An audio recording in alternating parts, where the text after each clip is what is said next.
ñu ngi dans le tempo. toujours si benn constat je rejoins imam lu mu wax ak kii sans aller aussi loin ak Sanu.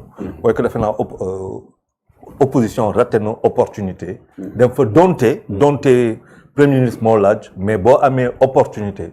donc ak premier ministre war ko poser ay questions mu am lu mu siy tontu sénégalais yi di si teg seen gët di ko déglu seen nopp opportunité boobu munoo ko bañ donc et surtout que quoi qu'on dise wax naa ko fii keroog defe naa mooy que ñun ñooy fay koppar les contribuables dañuy fay koppar pour que ñooñu dem defi ji seen liggéey pour man loolu am na solo mais am na aussi conséquence bi waxuñu ko c'est que dañ pare foofu rek les obligations si mu am benn dégradation des obligations tout de suite du Sénégal dafa daanu quelques heures après maanaam dafa jeex rek quelques heures après mu am chute donc loolu dafa doon loolu moo indi boo xoolee bu baax yenn mandu yi ak surtout au niveau des ministres concernés ci économie ak finance pour que ñu mandu parce que dañu xam yan conséquences la mën a am te mënatuñu nag continuer à chaque fois que état wala particulièrement le premier ministre di wax Sénégal mënatul continuer à chaque fois parce que boobu loraange bi mooy ëpp fuuf defar ko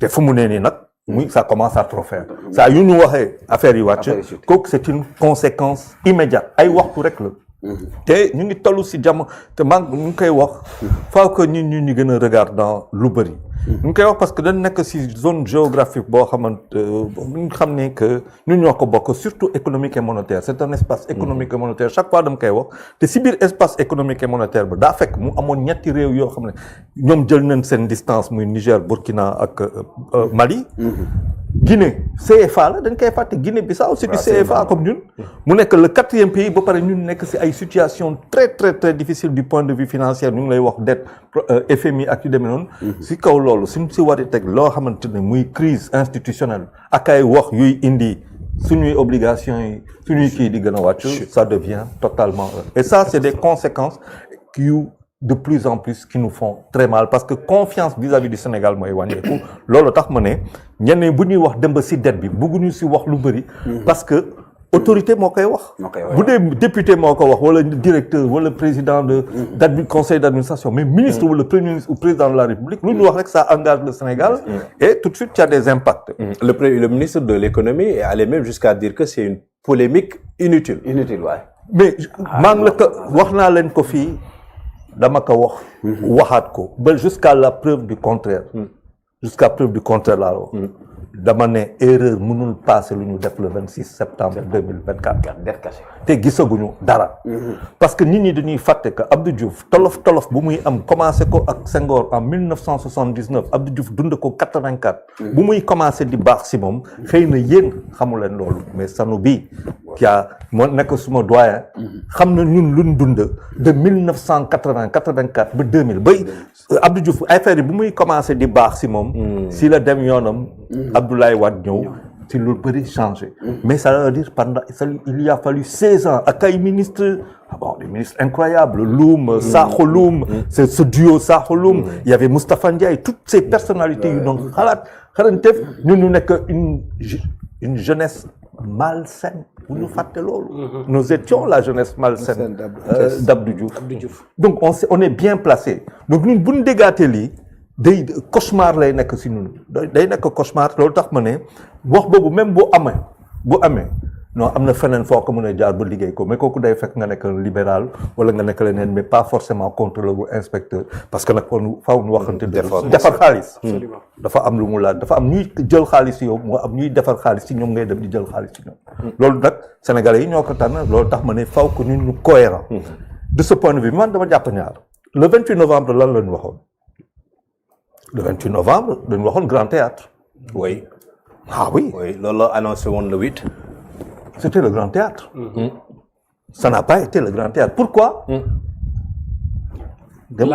c'était le Grand Théâtre rendez-vous auquel le président de la République devait participer d'ailleurs auquel le président de la République devait passer donc moi ce que j'ai vu mooy que loo xam ne moom moo waroon am Grand Théâtre mu jël am Grand Théâtre mu yóbbu ko Assemblée nationale ça fait deux choses un tu ne fais pas de meeting deux tu as l'institution donc ce que je peux m'appeler parce que bon ce que j'ai vu hier c'est tout un gouvernement uni ànd ak son premier ministre ñoom ñëpp ñu ne fii si biir mu am benn ministre boo xam ne dañ ko joxoon ñun ne ko yow daal si ay surfacturation nga dëkk ñëpp a ne foofu donc mais man duma taxaw si kaw loolu lan laay jàpp mooy que il avait peut-être ce besoin won askan wi que du point de vue institutionnel ñu ngi fi mais nag du askan wi rek il y a aussi l'international foog nga won la situation Sénégal métti na ba ñun ñu war a teg crise si kaw situation boo xam ne métti na dette ngi fii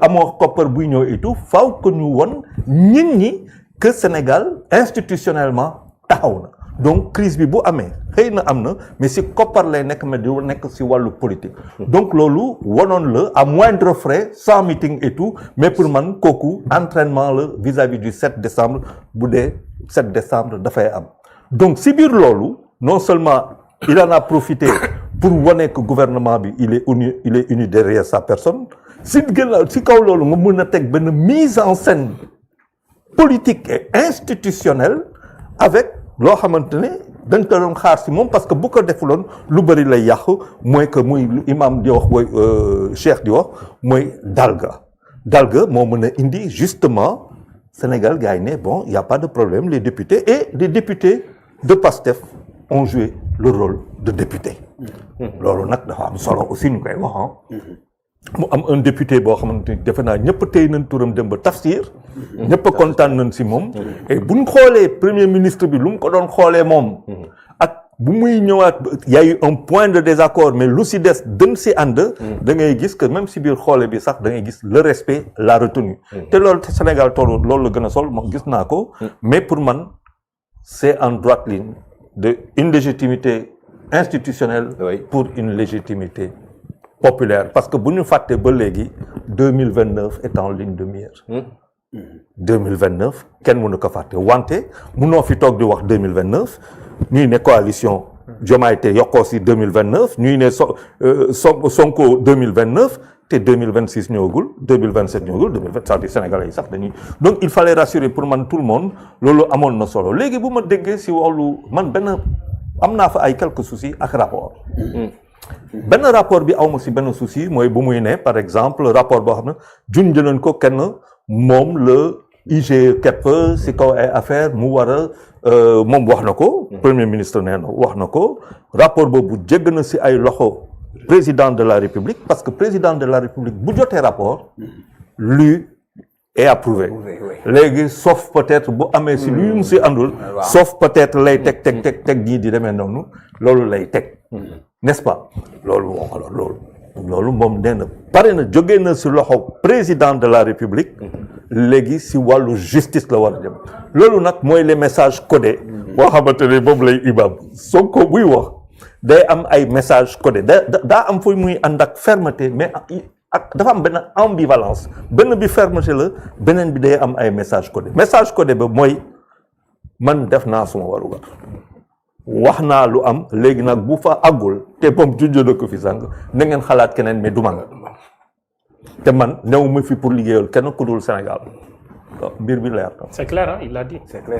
liggéeyul ma fi kenn ku dul Sénégal donc il reste jusqu'à présent message je suis le maître mooy maanaam man maay impulsé man maa yore l'appareil gouvernemental et le projet c'est encore moi.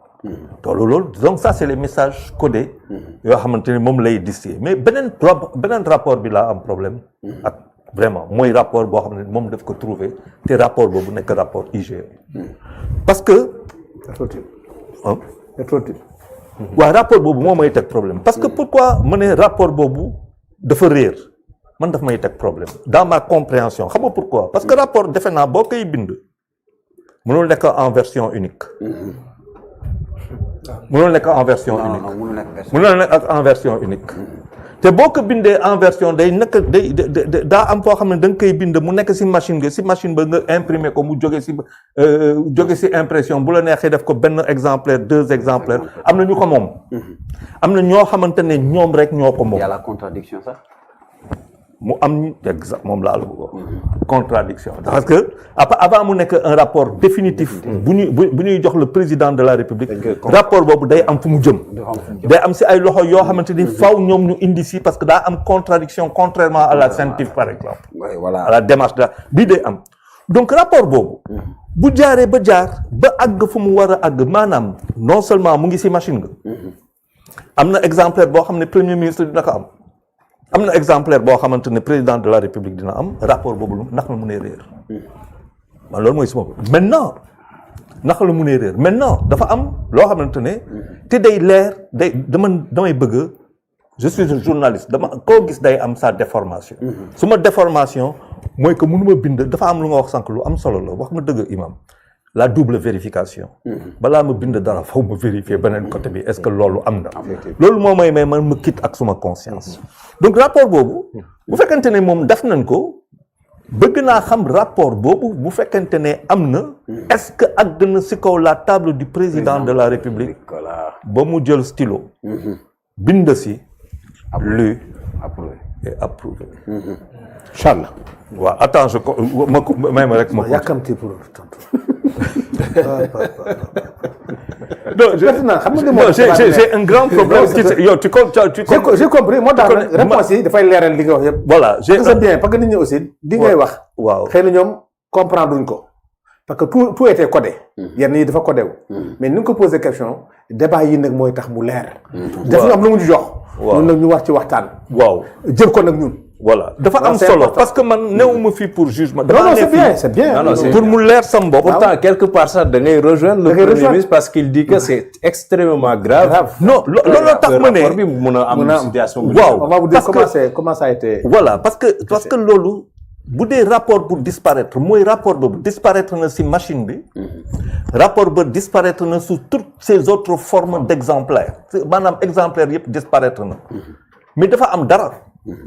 Un rapport n'a une validité juridique que si et seulement si il y a une signature dessus. bu fekkente ne signature dessus boobu newu fa te lépp lu ñu bind jiitu ko rapport boobu amul validité. par contre bu ñëwee ba foofu te signé waaw xam nga. waaw dafay am dafay gis nga dafay. c'est pas définitif. dafay non c'est pour ça que je pose les questions est-ce que c'est parce que day baax. moom mu gën ñu wax de la dinaa si ñëw aussi sur Dubaï day baax. ñu ñuy gën a wax affaire yi. parce que bu fekkente ne mënuma si xuus parce que suñ si xuusee secret yu muy gën mënuma ko gëne kon bu mu ko wax. loolu yi dëkk. bu fekkee ne lu may wax ni benn rapport bi kii ma yemale ko foofu te mënuma gën a sori lool ba pare ma bàyyi nit ñi ku si nekk ñii di épiloguer ñii di dem fii ñii di dem fële ma ne kooku man bokkuma si ñoo xamante ne dama toog ci kaw loolu dama ko def.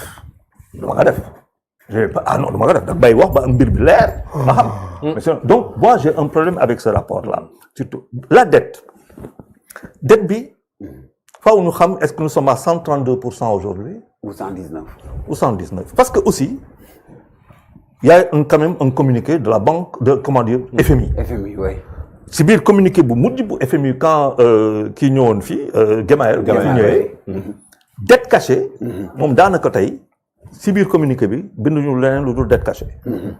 hidden debt cachée.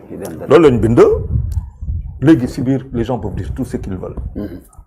loolu lañ bind mais si biir aussi 132% du PIB.